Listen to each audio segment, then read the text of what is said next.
Segundo o direito individual que aparece aí no caput do artigo 5º, e que nós vamos dar atenção para ele agora, é o direito à igualdade. Direito à igualdade. O direito à igualdade ele é muito interessante porque a Constituição demonstra uma certa preocupação, até desesperada, em garantir a igualdade. Por quê? Porque ela fica preocupada exatamente com a possibilidade das pessoas serem tratadas de forma desigual nos dias de hoje. Então ela acaba trazendo aí vários protetivos da igualdade, como por exemplo, o próprio caput do artigo 5º. Ele começa dizendo, todos são iguais perante a lei. E no finalzinho ele ainda diz, garantindo-se a igualdade.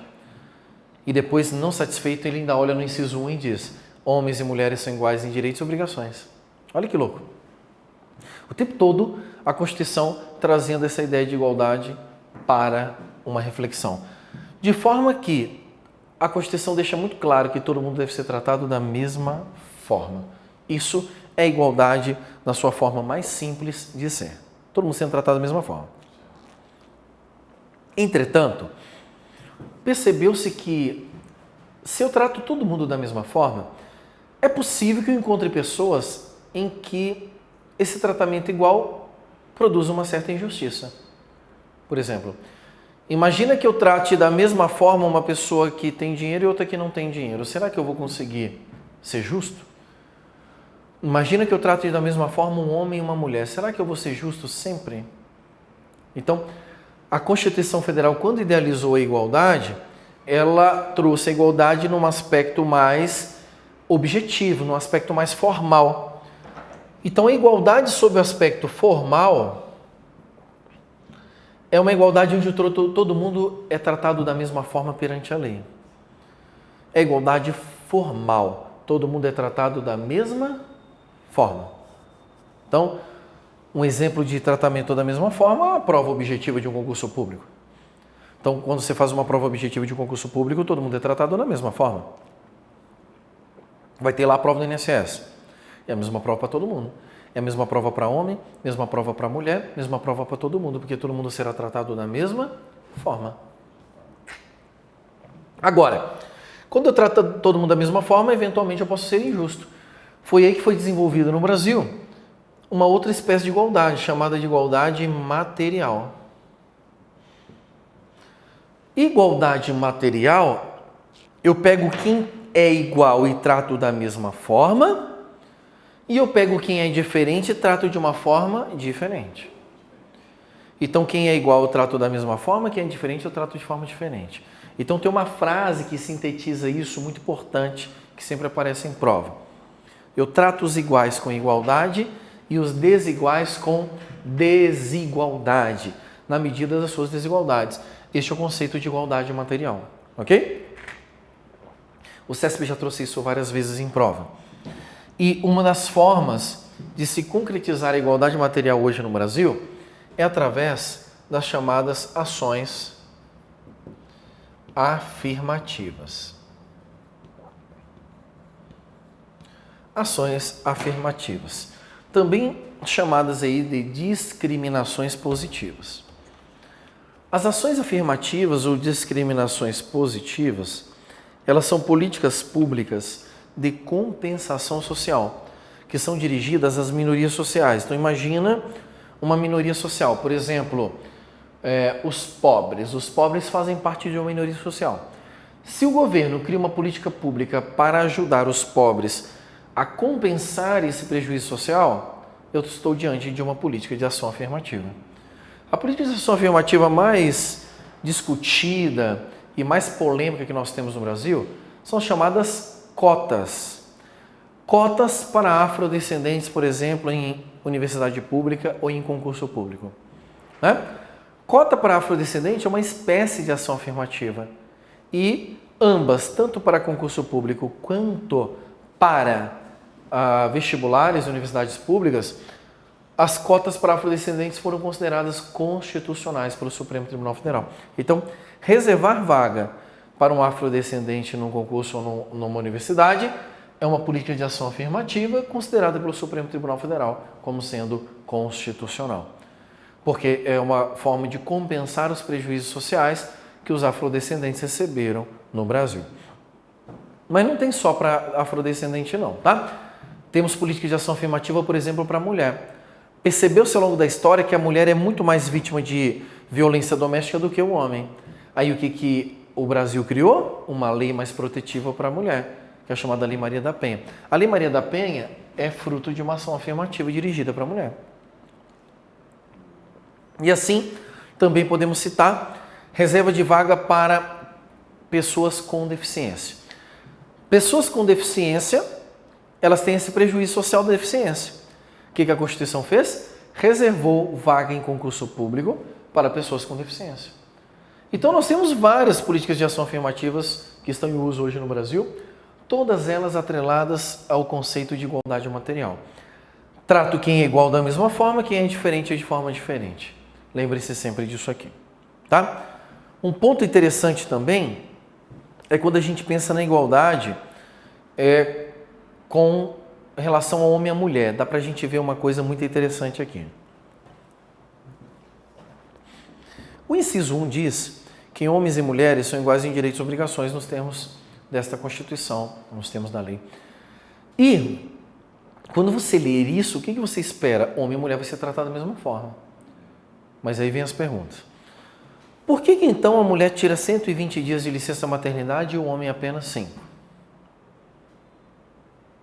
Se homem e mulher é igual, por que tem essa diferença? Ou por que tem a diferença da aposentadoria, da mulher se aposentar mais cedo do que o homem? Ou por que tem a diferença do serviço militar obrigatório, que a mulher não é obrigada e o homem é?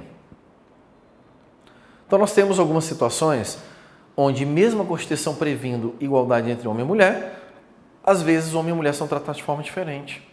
Esse tratamento deriva da igualdade material.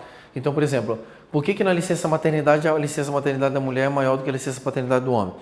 Porque naquela questão da licença da maternidade e da paternidade, a mulher tem um desgaste muito maior, porque é ela que gera o filho ao longo dos 9 meses. E esse desgaste precisa de uma recompensa um pouco maior para ela recuperar fisicamente, psicologicamente.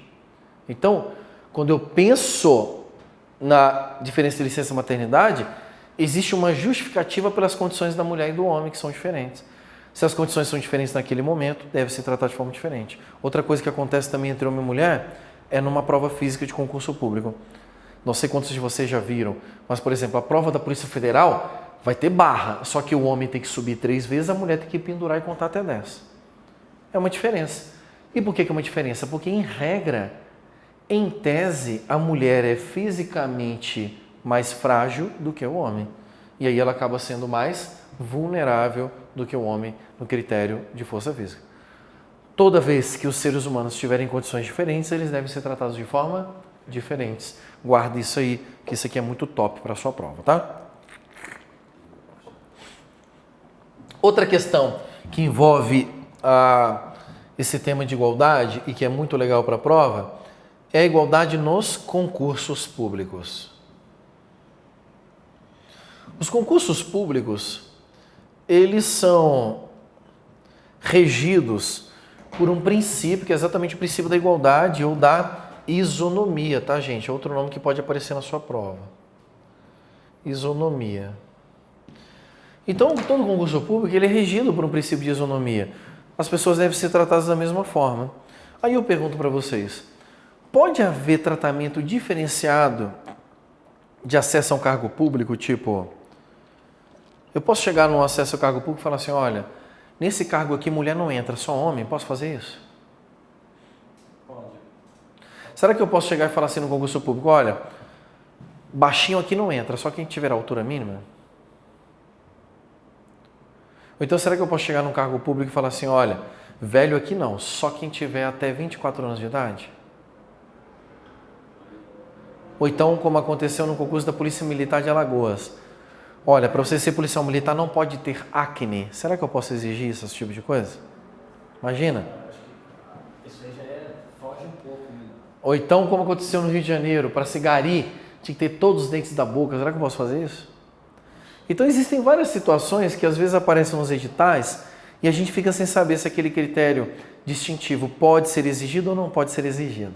Então, muito cuidado com isso aqui é muito interessante para a prova. Pode haver distinção? Pode.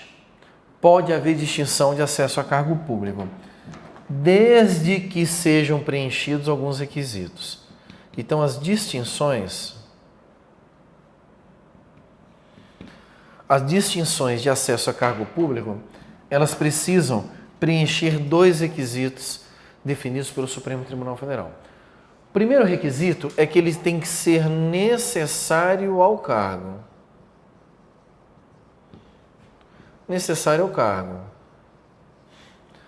Então, por exemplo, a altura mínima pode ser exigido para o cara ser um policial militar, porque o policial militar tem que ter vigor físico. É necessário ao cargo. Agora, não pode ser exigido para ser um técnico da Seguridade, técnico do Seguro Social do INSS. Por quê? Porque não faz diferença alguma você ser alto ou você ser baixo para trabalhar no INSS na área administrativa. Outra questão que foi resolvida pelo Supremo, atrelado a isso aqui, tatuagem. Muitos concursos vedavam o candidato com tatuagem.